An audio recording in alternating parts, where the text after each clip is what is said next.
Okay, we're here. Nakalinya na ang all.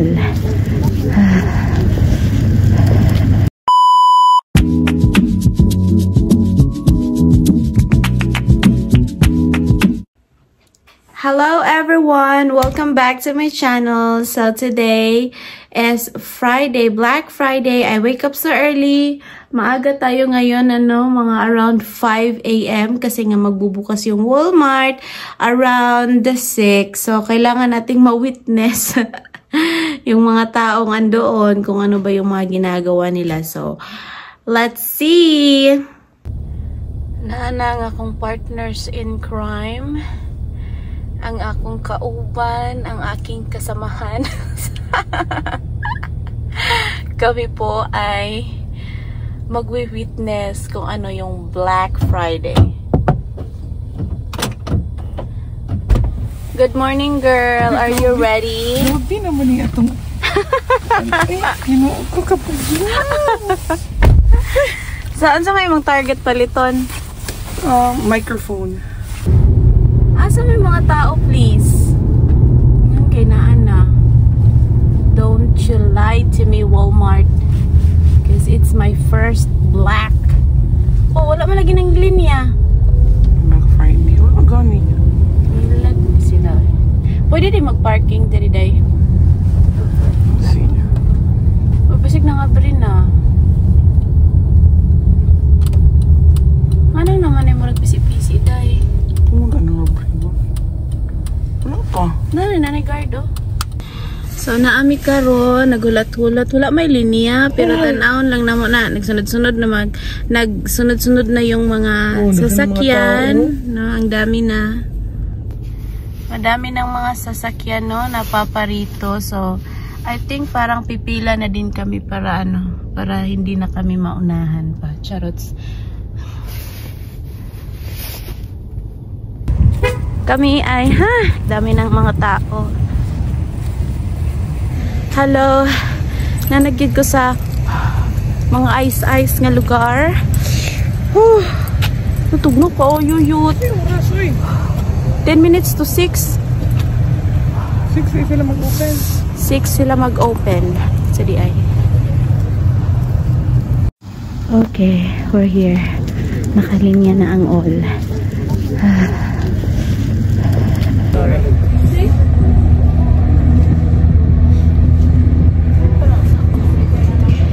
Di na mo ma-imagine ang Titanic.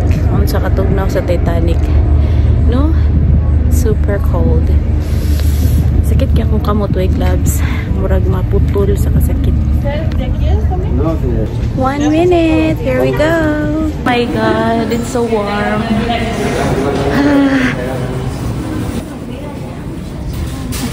Get a card. Get a card. Sí, pues.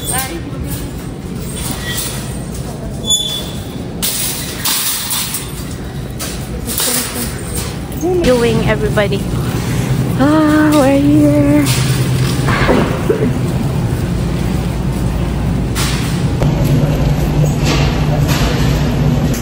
Isa ra gid ang padungan sa mga tao. Gadget. So kaning mga nasa aisle tanan, these are for sale. Kaning na diri tanan, tag $5 and everything. We are in the gadget electronics. Oh my gosh. Wala na. Sige, kuha asa. Kuha mo na nilagi butang ang price. Uy, asa sila Binia. Oh my goodness. Ako nangitag product. Nangita ko sa akong amiga. Oh my gosh. 25 na lang siya. 25 na lang mga girls. Pila? 25?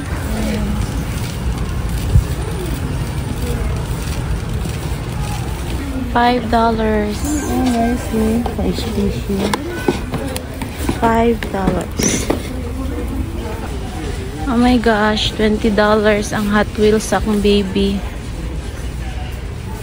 I think I need to get this. Pila man ka truck. Money ang favorite sa akong kid. It's just $20. Okay, we have more. Oh my god, nice. This is just $30. Okay, unlan $5. This is really nice. I think I'm gonna get 4. $3. $8. $8 mga Pyrex. So in the middle, these are the sale. So mga naka-sale na yan. 15. Sige lahi, hurot lagi nun si Daini. Ay, sa mani.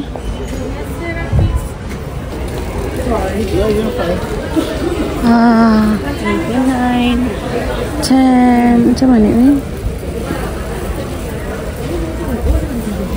Ay, katang sa eskwelahan. $10. 89. Sa gadget section, gid sila daghan youths. Oh my god, 5 na lang ang online. Ginawa ko. $6. Ano to? Mga medyas. Medyas, $6, but good quality. 10.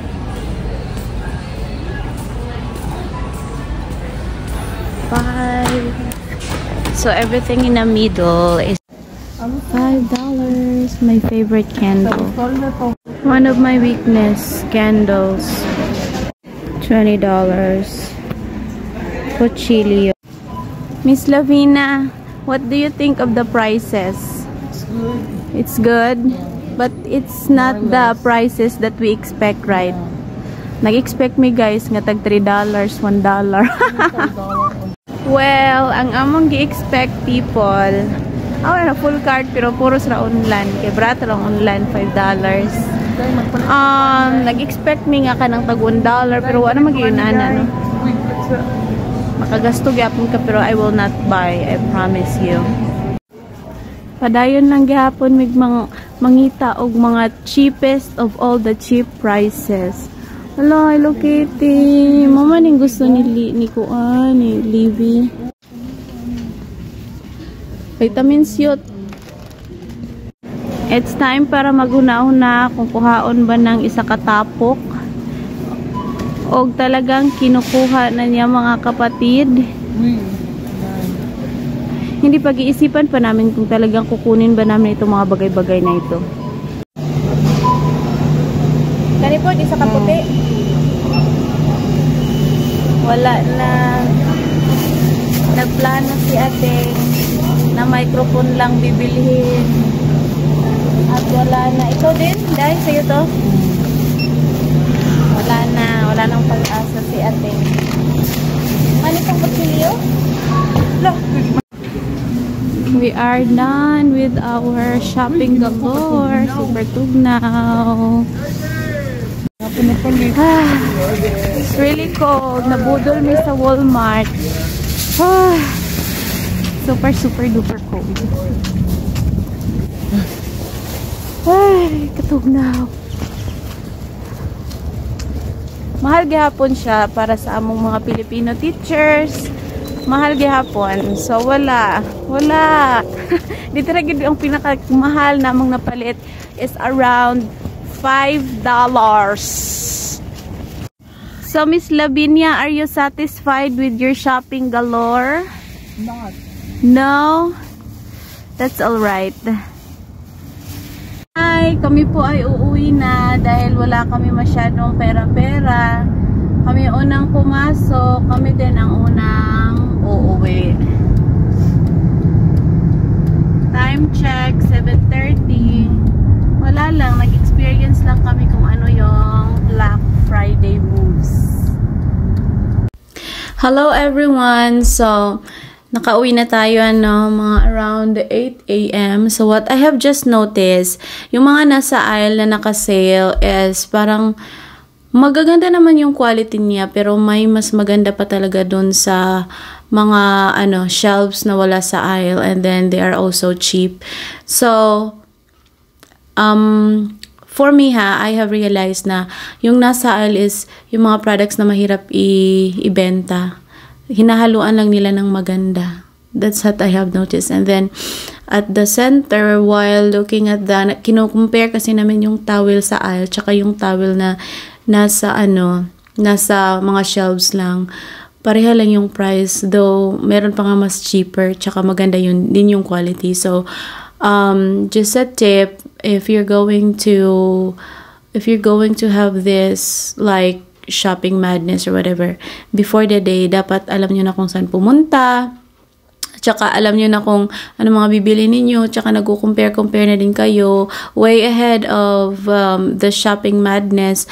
Dapat alam nyo na yung before the price and the price na nag-sale sila, kasi hindi nila sinasabi yung magiging presyo ng product during the Black Friday. Parang secret lang, parang surprise lang pag andyan na yung Black Friday na talaga. Kasi yesterday pumunta kami sa Walmart, naka-cover pa yung mga boxes na nasa aisle. So hindi talaga nila pinapakita. Parang dapat umattend or pumunta talaga sila today or the Black Friday shopping madness. So yun na nga. And hindi ako masyadong bumili, no? Bumili lang ako ng kulang sa bahay, tsaka bumili ako ng konting towel for a surprise gift for my cousin. So hindi na siya surprise. So yan na nga, guys. So yeah, I am expecting Black Friday yung bang parang sa movie na nagtatakbuhan, nagtutulakan, nag-aagawan ng TV. Though, madaming bumili ng TV madaming bumili kasi nga, 'di ba, yung sa review natin before, yung TV is around 300 something, 200 something. Ngayon, tag 150 na lang siya, 138. So, parang madami talagang bumili ng TV na 50 inches, 60 inches. Yun na yung mga prices niya.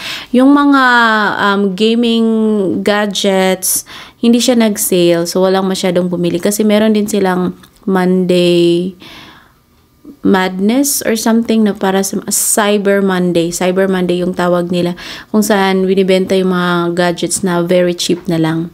So, for now, ang daming tao. No, nag-shopping naman ako, nag-grocery naman ako sa Walmart, but unlike today, ang dami talagang tao. Tapos nauna talaga ako, akala ko 4 AM kasi sabi nila 4 AM pa, 5 AM pa lang daw, andun na yung mga tao, nagdadala ng mga thermos. Nang dumating ako doon mga 6, wala naman, parang normal na pila lang. So, yun na nga, sabi nila hindi masyadong magulo this Black Friday, but siguro sa mahal ng mga bilihin na din, parang ayaw ng mga tao na, parang practical na yung mga tao na ayaw na masyadong bumili ng mga bagay-bagay na hindi kailangan, di ba? So, konti daw yung tao this Black Friday compared to last year. So, yun na nga yung masishare ko, guys. This is my first Black Friday shopping madness, but hindi ako nag-shopping. Tumingin lang ako, nag-observe lang ako. Okay? So, I hope nakatulong ang video na ito. And if you're new here, please like, subscribe, and comment down below kung ano pa yung mga videos na gusto nyong mapanood sa channel na to. See you next time, everybody. Bye for now. Have a lovely day, everyone.